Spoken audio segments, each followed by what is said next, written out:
तो इस तरीके से हमने ये क्वेश्चन सॉल्व कर लिया। हमारा सही आंसर है more than. Dry bulb temperature of gas is more than the WBT।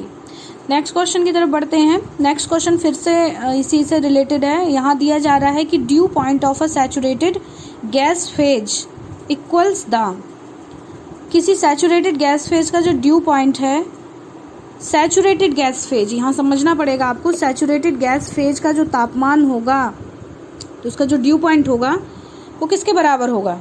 तो जो गैस का तापमान है उसी के बराबर होगा, क्योंकि गैस को सैचुरेट किया गया है। यानी कि अब ज़रा सा टेम्परेचर कम होगा तो उस पॉइंट पर first drop of due create हो जाएगी। हमें पता है कि जब किसी सैचुरेटेड सिस्टम में first drop of due create हो जाती है तो वही उसका ड्यू पॉइंट कहलाता है, वो तापमान उसका ड्यू पॉइंट कहलाता है।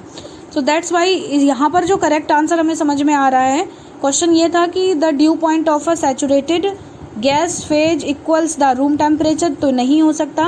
नन ऑफ WBT भी नहीं हो सकता, गैस टेम्परेचर। तो यहाँ पर option A is the correct answer कि dew point of a saturated gas phase equals the gas temperature, यानी कि जो गैस का तापमान है सैचुरेटेड गैस फेज सिस्टम में, जो गैस का टेम्परेचर है वही उसका ड्यू पॉइंट होगा। ठीक है। नेक्स्ट क्वेश्चन है यहाँ पर, most efficient cooling tower is, तो यहाँ कूलिंग टावर से क्वेश्चन दिया गया है। कूलिंग टावर एक ऐसी डिवाइस होती है जो वाटर को ठंडा करने के लिए, जो हमारा इंडस्ट्रियल वाटर होता है, मतलब जो इंडस्ट्री में यूज़ किया जा रहा है, क्योंकि इंडस्ट्री में किसी प्रोडक्ट का निर्माण हो रहा है तो वहाँ पर हमें हीटिंग और कूलिंग के लिए प्रोसेस वाटर की ज़रूरत पड़ती है। ठीक है। तो अगर हमने हीट एक्सचेंजर में कूलिंग करने के लिए प्रोसेस वाटर यूज़ किया है और वहाँ पर वाटर ठंडा करके खुद गर्म हो जा रहा है तो उसको भी हमें दोबारा ठंडा करना पड़ेगा, जिसके लिए हमें कूलिंग टावर की ज़रूरत पड़ती है। तो यहाँ क्वेश्चन ये दिया जा रहा है कि most efficient cooling tower, option दिए जा रहे हैं आपको, induce draft, natural draft, force draft और एटमॉस्फेरिक। तो एटमॉस्फेरिक की इफिशियंसी तो ज़्यादा नहीं होती है, क्योंकि एटमॉस्फेरिक जो कूलिंग टावर होते हैं ये नेचुरल एयर के थ्रू ही पानी को ठंडा करते हैं। ठीक है।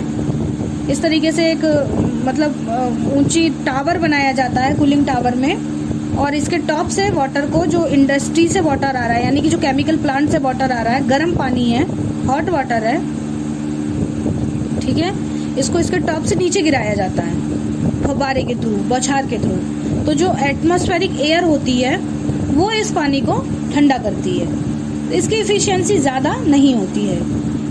दूसरा है नेचुरल ड्राफ्ट। नेचुरल ड्राफ्ट भी एटमॉस्फेरिक की ही तरह वर्क करता है। नेचुरल जो हवा का एक ड्राफ्ट बन जाता है तो नेचुरली कूलिंग की जाती है।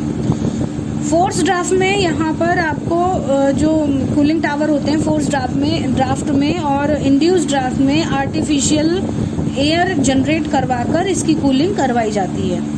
Induce draft cooling tower having the maximum efficiency, most efficient cooling tower is induced draft. यहाँ पर जो कूलिंग की जाती है वो बाकी सारे कूलिंग टावर्स की तुलना में अच्छी इफिशियंसी के साथ होती है। So most efficient cooling tower is induced draft. तो option A is the correct. Induced draft cooling tower is highly efficient and high efficiency for cooling of hot water. ठीक है। नेक्स्ट क्वेश्चन है, when the temperature and humidity of air is low, जब तापमान भी कम है और humidity भी कम है तो सीधी सी बात है, जब टेम्परेचर कम है तो हमें ज़्यादा एक्सटर्नल कोई भी फोर्स वगैरह लगाने की ज़रूरत तो है नहीं, तो हम नेचुरल कूलिंग टावर के थ्रू भी काम चला सकते हैं। तो इसीलिए यहाँ जो क्वेश्चन आपको दिया जा रहा है, when the temperature and humidity of air is low we used natural draft cooling tower.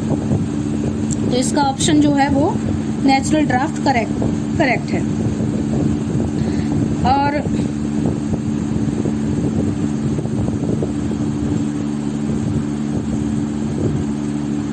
इसके बाद जो क्वेश्चन है,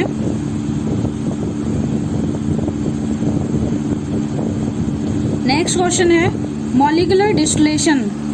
तो ये आपको डिस्टिलेशन से क्वेश्चन मिलेगा। एग्जामिनेशन में भी इस तरीके से रैंडमली क्वेश्चन आएंगे, किसी भी चैप्टर से क्वेश्चन उठाए जा सकते हैं। So be prepare for your examination.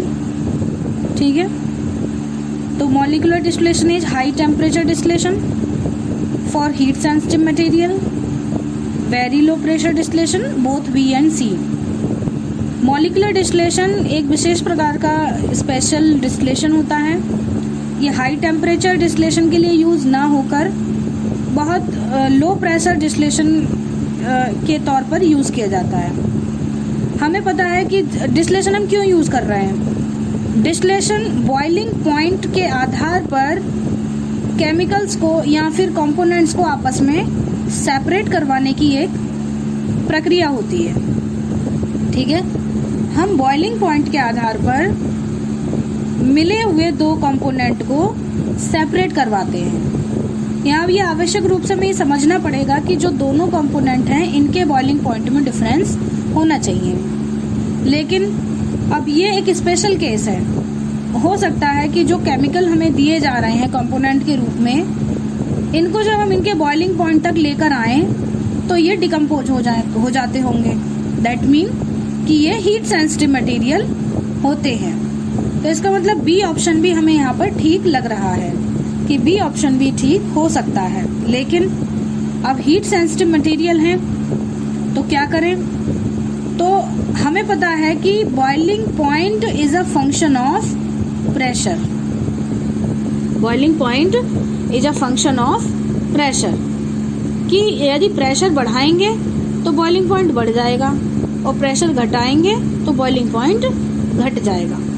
तो हम यहाँ पर एक ऐसी टेक्निक लगाते हैं मॉलिक्यूलर डिस्टिलेशन में कि जो कंपोनेंट मिले हुए हैं आपस में, जिनको उनके बॉइलिंग पॉइंट तक लाकर गर्म करने पर डिकम्पोजिशन होने लगता है, यानी कि कंपोनेंट हीट सेंसिटिव मटेरियल के बने हुए हैं। तो हमें पता है कि अब हम पूरी स्ट्रीम का यदि प्रेशर ड्रॉप कर दें तो वो उनका जो बॉइलिंग पॉइंट है वो भी घट जाएगा। यानी कि जहाँ पहले डिकम्पोजिशन, मान लेते हैं कि इनका जो बॉइलिंग पॉइंट है कंपोनेंट ए का, एक का बॉइलिंग पॉइंट है 100 डिग्री सेंटीग्रेड, मान लिया, लेट्स अज्यूम, और दूसरे का जो बॉइलिंग पॉइंट है वो 80 डिग्री सेंटीग्रेड है और ये आपस में मिले हुए हैं। इन्हें हमें अलग अलग करना है। ठीक है, तो सीधी सी बात है कि हमें इनके एक एवरेज टेम्परेचर रेंज तक इसको गर्म करना ही पड़ेगा, क्योंकि एक 100 डिग्री सेंटीग्रेड है, एक 80 डिग्री सेंटीग्रेड है। लेकिन समस्या क्या है कि इनको जब हम 100 और 80 के एवरेज रेंज तक गर्म करते हैं तो ये डिकम्पोज होने लगते हैं, क्योंकि ये हीट सेंसिटिव है। ठीक है, अब हम यहाँ पर एक काम ये कर सकते हैं कि प्रेशर घटा दें यदि इस पूरे मिक्सचर का, तो इनका बॉइलिंग पॉइंट भी घट के नीचे आ जाएगा। यानी कि अब ये 80 से पहले ही वेपराइज हो जाएगा और ये भी 100 से पहले ही वेपराइज होने की टेंडेंसी रखता है। तो इसीलिए यहाँ पर जो हमें सी ऑप्शन दिया जा रहा है, वेरी लो प्रेशर डिस्टिलेशन, तो हमें बी और सी दोनों ऑप्शन ठीक लग रहे हैं। ठीक है, तो बी और सी जो दोनों ऑप्शन है वो डी ऑप्शन में आपको दिए जा रहे हैं। दैट मीन कि इसका जो सही जवाब है वो डी है, बोथ बी एंड सी। तो इस तरीके से मॉलिक्यूलर डिस्टिलेशन के केस में आपने देख लिया कि मॉलिक्यूलर डिस्टिलेशन तब यूज़ किया जाता है जब हमारा मटेरियल हीट सेंसिटिव हो, दूसरा लो प्रेशर डिस्टिलेशन हो। ठीक है, लो प्रेशर डिस्टिलेशन तो होगा ही, क्योंकि जब हीट सेंसिटिव मटेरियल आप यूज़ करोगे तो उसके एक्चुअल बॉइलिंग पॉइंट पे आप इनका वेपराइजेशन नहीं करवा सकते हो। तब उस केस में आपको उनका प्रेशर रिड्यूस करना ही पड़ेगा, और जब प्रेशर रिड्यूस होगा तभी उनका बॉइलिंग पॉइंट भी रिड्यूस होकर नीचे आएगा। और जब बॉइलिंग पॉइंट रिड्यूस हो जाएगा तो इनकी जो सेपरेशन हो रही है, बॉइलिंग पॉइंट के आधार पर जो सेपरेशन होगी वो अब उनके एक्चुअल बॉइलिंग पॉइंट रेंज में ना होकर रिड्यूस बॉइलिंग पॉइंट रेंज पर होती है। जो बॉइलिंग पॉइंट घटा है उसको हम बोलते हैं रिड्यूस्ड बॉइलिंग पॉइंट रेंज। ठीक है, तो इस तरीके से हमें इसका सी ऑप्शन भी सही लग रहा था कि वेरी लो प्रेशर डिस्टिलेशन होते हैं मॉलिक्यूलर डिस्टिलेशन, और बी ऑप्शन तो है ही सही इसका, फॉर हीट सेंसिटिव मटेरियल के लिए भी इनका उपयोग किया जाता है। So both B and C is the correct answer for molecular distillation. तो इस तरीके से हमने अपनी पूरी क्विज कर ली है। इस तरीके के क्वेश्चन आपको मिलेंगे। ठीक है, तो आपको ध्यान रखना है और जल्दीबाजी नहीं करनी है। ऑप्शन जो सही है अच्छे तरीके से क्वेश्चन को पहले पढ़िए, उसके बाद आप ऑप्शन पर नज़र डालिए कि ऑप्शन में क्या क्या है। कभी कभी कंफ्यूजिंग ऑप्शन भी दिए जाते हैं। ठीक है, आपको लगेगा कि ये भी सही हो सकता है, ये भी सही हो सकता है, तो जो सही जवाब है आप उसी पे कंसीडर करें। जल्दीबाजी बिल्कुल ना करें, क्योंकि इस बार का पैटर्न बदला है एग्जामिनेशन का। तो देखिए किस तरीके से पेपर भी बनता है, किस तरीके का पैटर्न इस बार आएगा, आप लोगों को मिलेगा देखने के लिए। तो मोस्टली आप अपनी स्टडी जारी रखिए, ठीक है। यहाँ पर बेसिक नॉलेज बहुत काम आएगी। कोई भी जैसे रट्टे लगा के हम परीक्षा में लिख के चले आते थे, वो सब अब नहीं होगा।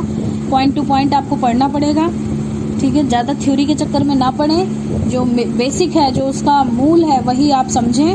क्वेश्चन की जो बेसिक प्रिंसिपल्स हैं उन पर ध्यान दें, ठीक है। बस, थैंक यू क्लास।